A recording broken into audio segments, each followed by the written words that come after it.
Mallorca is not for sale. This is the message of thousands of protesters who took to the streets of the Spanish island over the weekend.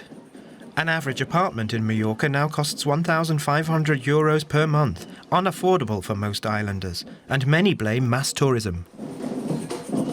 It's enough. Everything is about tourism. At the same time, our lives get precarious and we can't find a place to live.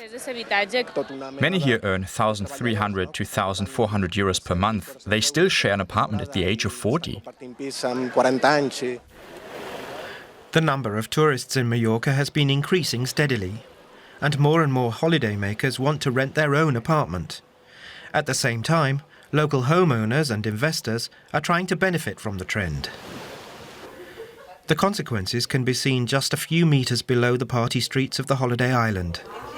More than 30 people live in this rundown basement.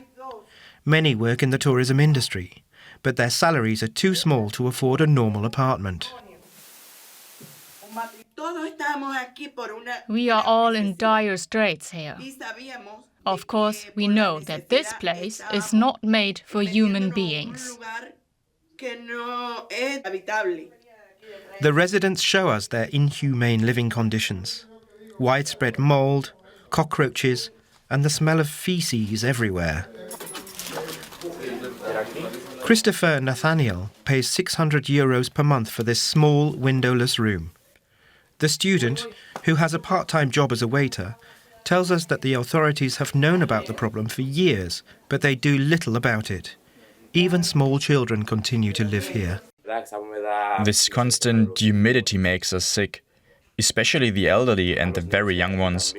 For tenants my age, it's less dramatic, but for the small children, this environment is horrible.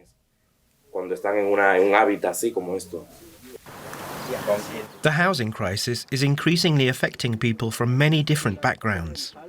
Some have even decided to move to campervans on the outskirts of Palma.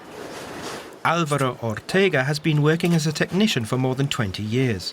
His income is okay, he says, but still, after the last rent increase, he and his dog had to move into a van. My life changed from one day to the next. I used to have an apartment with 3 rooms and 2 bathrooms. Now I live in 12 square meters. Of course, everything is completely different now, but you can get used to this lifestyle. Local journalist Gemma Marchena has been writing about the problem for years. She says it's mainly due to failed policies. There are property owners that make huge profits from this. I think we should focus more on them. They cannot enrich themselves from the suffering of the others. Perhaps, the journalist says, those responsible are now slowly waking up. They know too many protests on the holiday islands are not good for business.